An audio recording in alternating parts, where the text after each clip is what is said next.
Ezra Levant here at Rebel World Headquarters. We also have reporters across the country, and even our Australian bureau chief, Avi Yemini, is in Israel at the Gaza border, where Avi believes the land invasion will come as soon as tonight. Of course, it is already tonight in Israel. I think it's a 7-hour time zone difference. So Avi is watching. He's waiting. In fact, he stands by. We're going to go to him right away. I see there's rockets flying behind him. Go ahead, switch over to Avi immediately. I just saw him on the other screen. Rockets fly by. Avi, can you hear me? Yes, I can hear you, and I'm not sure if you guys caught that on for the viewers, but we are right here, and it is definitely picking up. Moments ago, we actually had to run for shelter because there's drones, Hamas drones that came here. And as we've experienced, they're actually carrying munitions, which they dropped right next to us at one of the checkpoints in the early days of this conflict. So things are certainly heating up on this border, Ezra, with the expected incursion into Gaza in just a matter of hours. All our sources are telling us that it is happening today. And in fact, Hamas just moments ago released 2 American hostages, which most people believe here that it's a stalling tactic, hoping the IDF doesn't actually go in tonight. All of them believe that's not going to work, Ezra. Thanks. We went through very quickly. We didn't properly introduce you because literally as I saw you on the preview screen, I saw 4 looked like rockets come by, and I wanted to capture that for viewers, but I think we missed it by a second. Just let's back up for 1 second. Tell us where you are exactly. I see the Israeli flags behind you. I see a tower of some sort. Where are you? How close are you to the border? And what is next to you? What's just outside the frame? Yeah, so we are right now the closest you can get to the Gaza border. It's the edge of Sderot, 600 meters that way, where the rockets are coming from, that direction. That is Gaza. That's the Gaza border. A little further ahead is Gaza City, the capital. This exact spot behind me is where terrorists came through 2 Saturdays ago, where they marched up this road alongside me and hunted and butchered, maimed, sorry, there's military personnel coming in. Shalom. Oh, Shabbat Shalom. Oh, what is it? Oh, we can't be here now. We're being told that it's too dangerous to be here now, so we might move the open space. Hold on, wait a second. The open space. So we'll move closer to the shelter. Is that? Yeah. Oh, on that side. On that side. This side here. Oh, okay, yeah. So come, we'll go around. So this side here.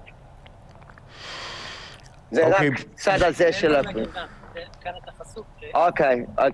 Okay. So they're just moving us along from this side of it. They're saying we're open to sniper targets. There's snipers obviously on the other side. You can see here. Hold on.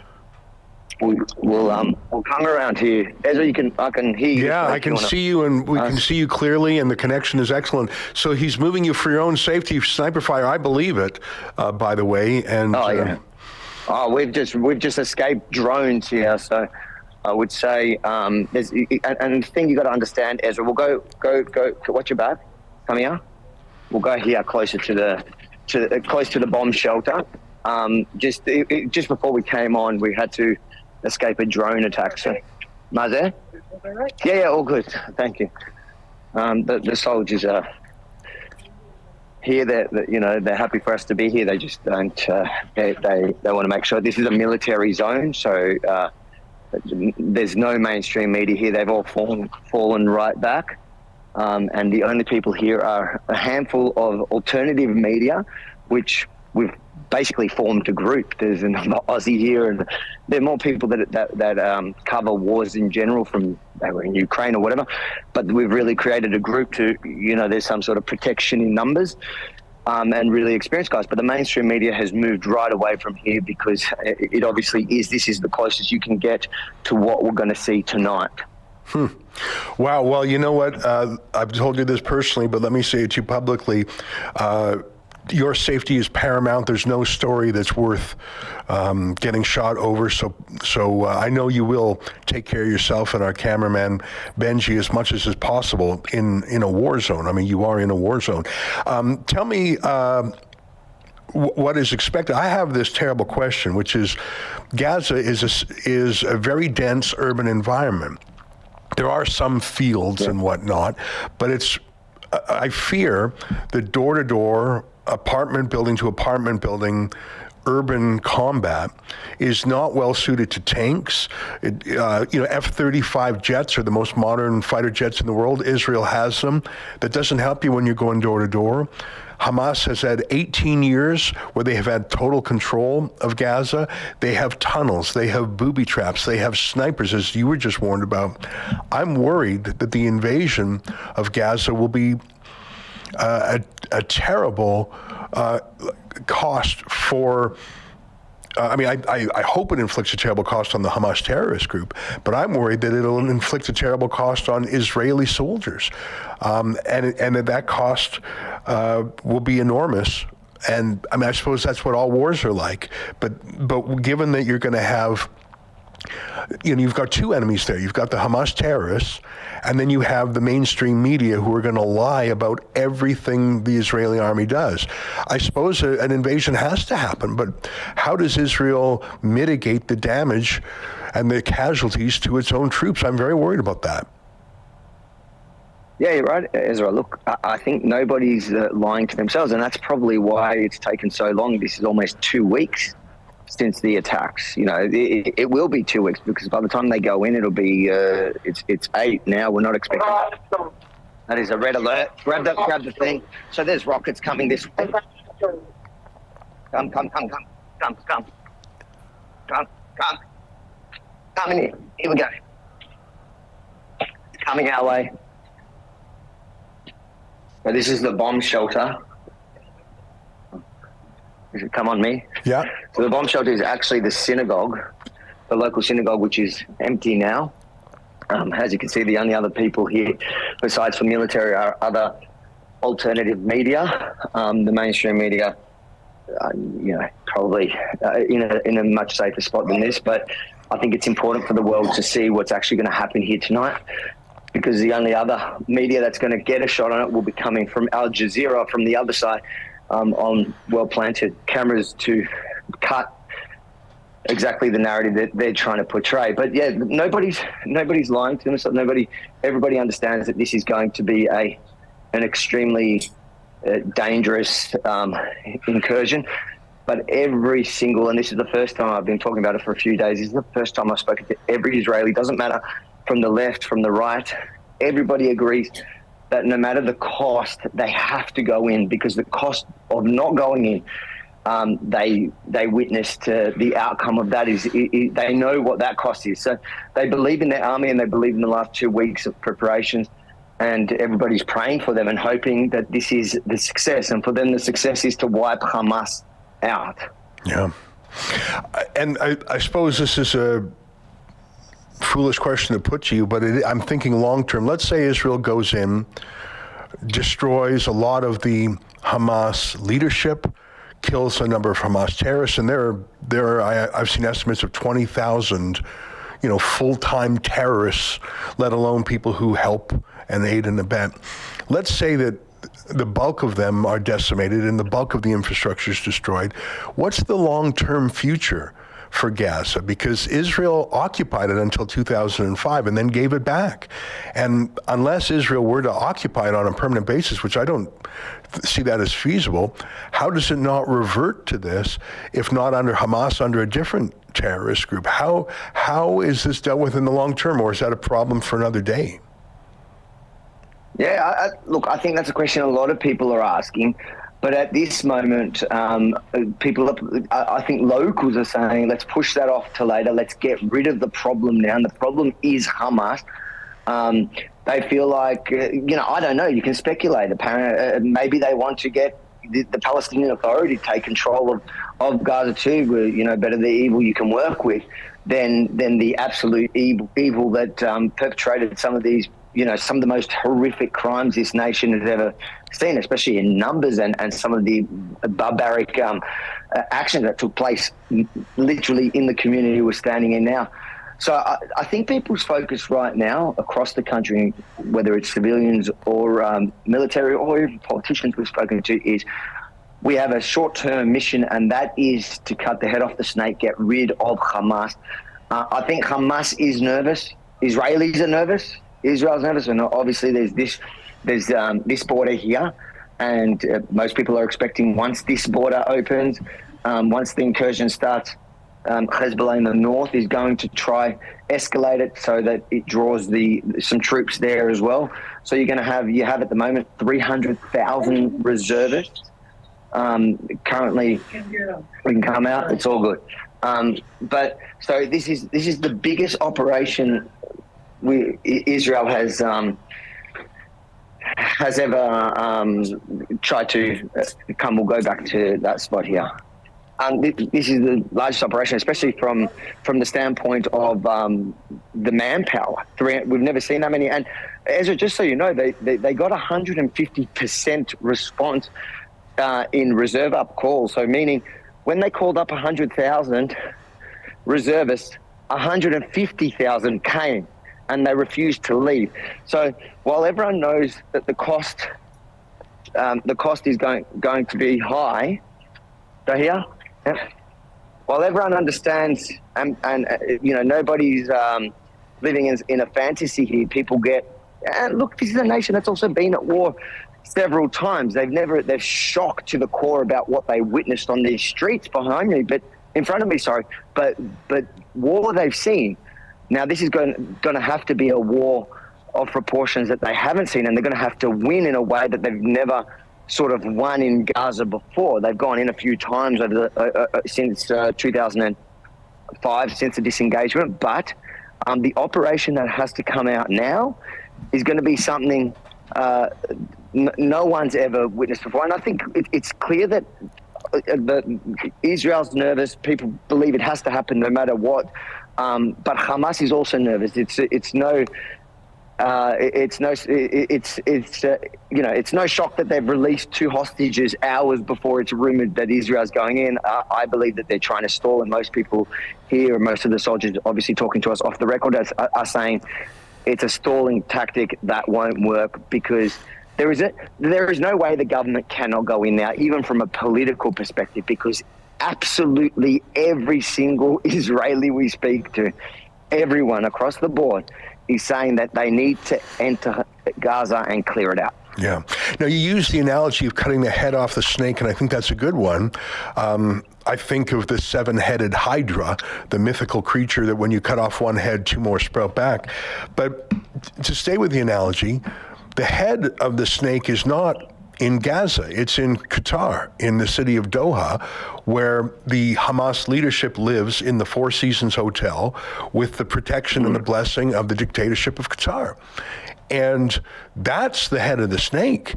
I mean, sure, they have their lieutenants and their middle management of the terrorists on the ground in Gaza. But to truly cut the head off the snake, it would be taking out the leadership in Qatar. Now, Antony Blinken went to Qatar earlier this week, and he, as far as we know, at least didn't publicly demand that they do anything, didn't demand that they kick out the leadership, didn't demand that they arrest them, didn't do anything. Actually thanked Qatar for, I think the exact word Antony Blinken used was, "We appreciate you helping to negotiate for the hostages."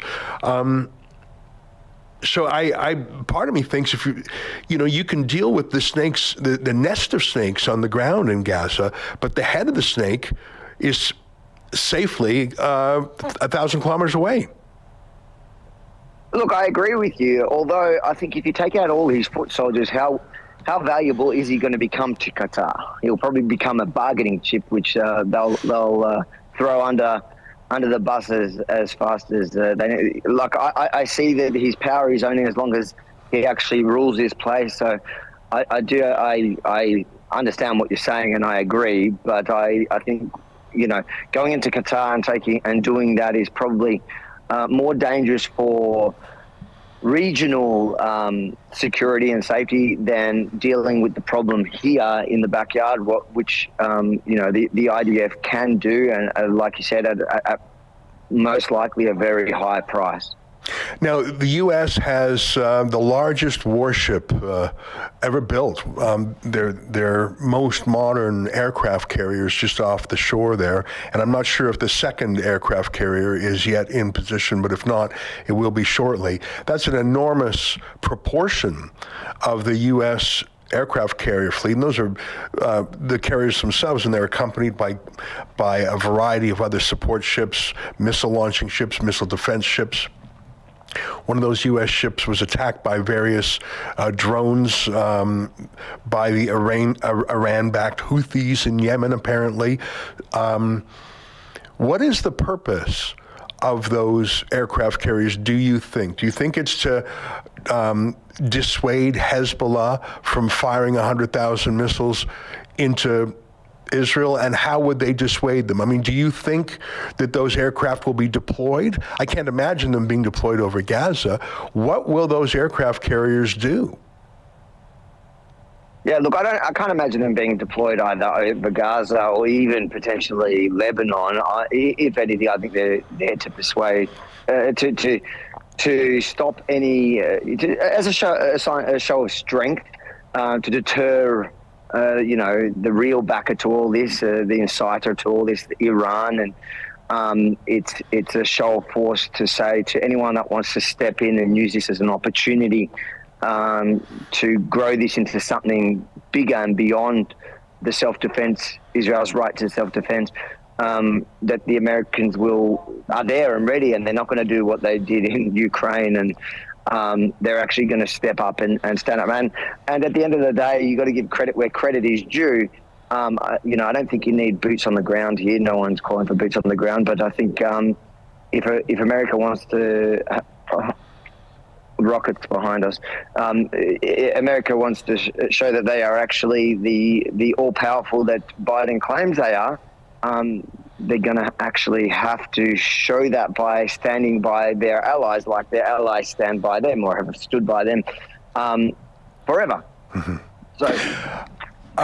So, tell me what you're hearing and what you're seeing behind you. I saw a bit of a flicker of light. So you're saying that there's more rockets from Gaza? Come on. We've got to go in. Come on. Okay. We've got to go. This is what it's like here at the moment. So I think that there's rockets and then artillery being returning fire, but that's what it's like at the moment, and it's really, we've been in this area for a couple of days now, really watching it, and it's certainly escalating. So it is preparing. It's been a guessing game for all of us, including the soldiers on the ground. But I dare say we are hours away from the ground incursion. All right. Well, listen, it's great to catch up with you. Stay safe. Go into that bomb shelter as much as you necessary. I'm glad you're on the ground there. I'm frankly a little bit nervous about your safety. I know you're wearing the bulletproof vest and the helmet that we crowdfunded for you, so that's really the precaution to take if you're there. I mean, I hope you'll stay close to the bomb shelter there. And I don't think you should go into Gaza. I don't think you were planning on doing that. Is there anything else you're hearing or you want to say? Oh, no, that's it. I just want to thank all the viewers who have supported us and made this possible. Everything from the helmets to the vests to the flights to the accommodation and everything. Yeah. So anybody that wants to watch and follow along from the front line in real time, the URL, probably put it on the screen there, truthaboutthewar.com. And thank you. It's I can see the internet has followed the mainstream media in denouncing Israel, even when nobody else would accept the horrific kind of attacks that Israel faced only 2 weeks ago.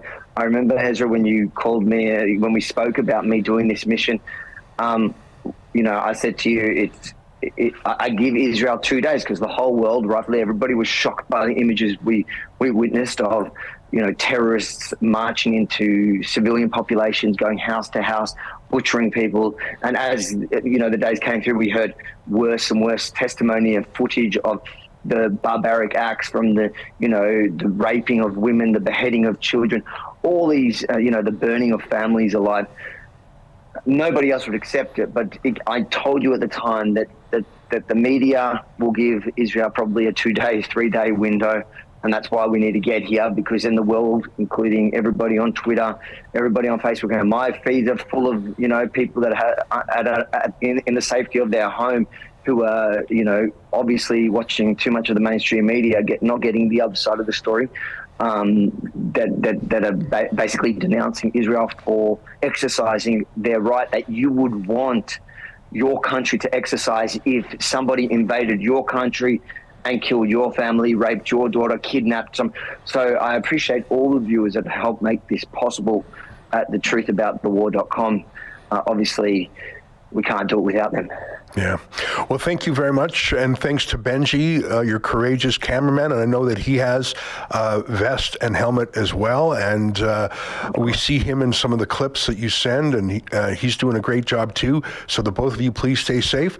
And we'll look forward to the updates as you post them, either directly to Twitter, or we do have that compilation page, thetruthaboutthewar.com. And if you want to chip in to help cover Avi's costs, including the costs of his protection, you can do that at that website. Stay safe, my friend, and thanks for the update.